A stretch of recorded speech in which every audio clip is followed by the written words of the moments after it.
Hello everyone, welcome to this video. In 2025, Class 10 CBSE Board Science exam is over. So in this video, I will discuss and explain some chemistry question that appeared in 2025 exam. So if you are preparing for the next year board exam, so this video is definitely for you. Let's start with our first question. Consider the following chemical equation: aluminum plus water, it forms Al2O3 plus hydrogen. Here P, Q, R and S are the coefficients. We need to find out the values of P, Q, R and S. So this chemical equation is an unbalanced chemical equation, or we can say a skeletal equation. Okay, now rewrite this chemical equation again. Aluminum plus water, after reaction it forms aluminum oxide Al2O3 plus hydrogen. So these are the reactants on the left hand side, and these are the products the right hand side.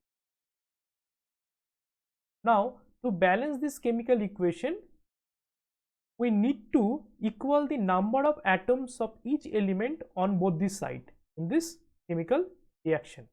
Okay, now on the right hand side, in Al2O3 there are 2 aluminum atoms, but on the left hand side there is only 1 aluminum atom. To equal the number of aluminum atom on both the sides, we need to put the coefficient 2 here.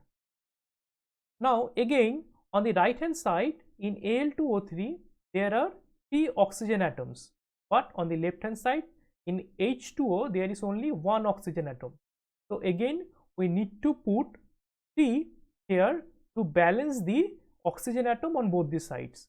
Similarly, on the right hand side there are 2 hydrogen atoms, but on the left hand side there are 3 into 2, that is 6 hydrogen atoms. So to equal the number of hydrogen atoms on both the sides, we need to put the coefficient 3 here. Now this chemical equation is a balanced chemical equation. So if we compare this balanced equation with this unbalanced chemical equation, we find P equals to 2,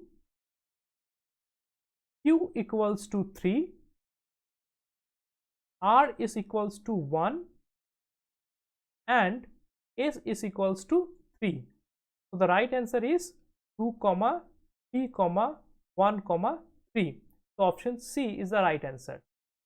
Now one thing is to be remembered: why do we need to balance any chemical equation? So this is because of law of conservation of mass. It says that the total mass of the reactants is equals to the total mass of the product in a chemical reaction. That's it. Let's move on to the next one. Which of the given option represents a family of salts? A family of salts means salts that possesses same type of cation or same type of anions. Suppose if you have 3 salts A, B and C, and all these 3 salts have same type of cation or same type of anion, so we can say that these 3 salts represents a family of salts. Now let's see the options. A, sodium chloride NaCl contain Na plus and Cl minus ions. Na2SO4 sodium sulfate contain Na plus and SO4 2 minus ions, and CaSO4 calcium sulfate salt contains calcium 2 plus and SO4 2 minus ions. So we can see that these 3 salts do not contain same type of cation or same type of anion. Only 2 of them have same cations and same anions, so it does not belong to a family of salts. Option B, K2SO4, that is potassium sulfate, contains K plus and SO4 2 minus ions. Na2SO4 sodium sulfate contains Na plus and SO4 2 minus ions, and calcium sulfate contain calcium 2 plus and SO4 2 minus ions. We can see that these 3 salts contain same anion, that is sulfate ion. So it belongs to sulfate family. So option B belongs to a family of salt. Now also check option C.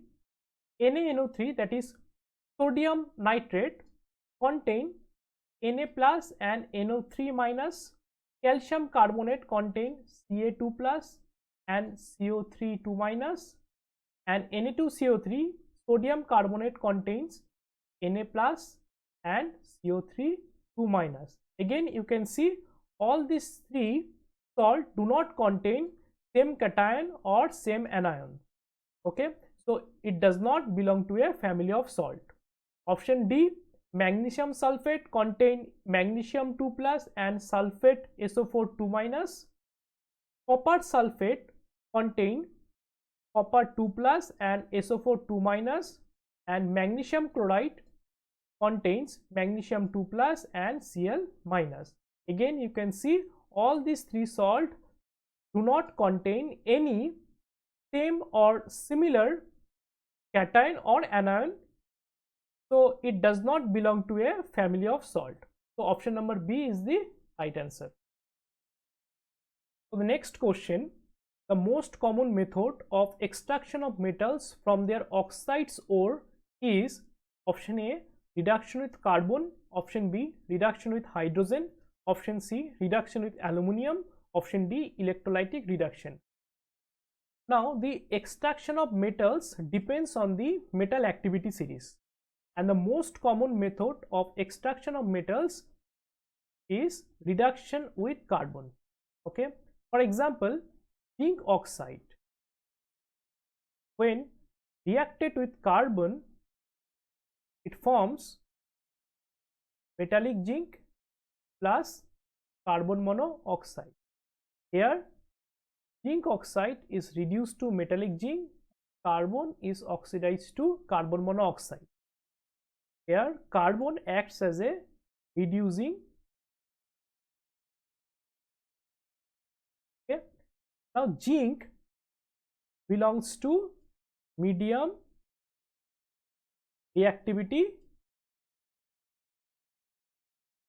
series. Okay, metal reactivity series. So the right answer is reduction with carbon. Now the reduction with hydrogen and reduction with aluminum, these two methods are actually very expensive and used for some certain metals, and the electrolytic reduction is used for the metals with high reactivity series, for example sodium, potassium, calcium and aluminum. So this method is not common method. So the most common method is reduction with carbon. The option A is the right answer.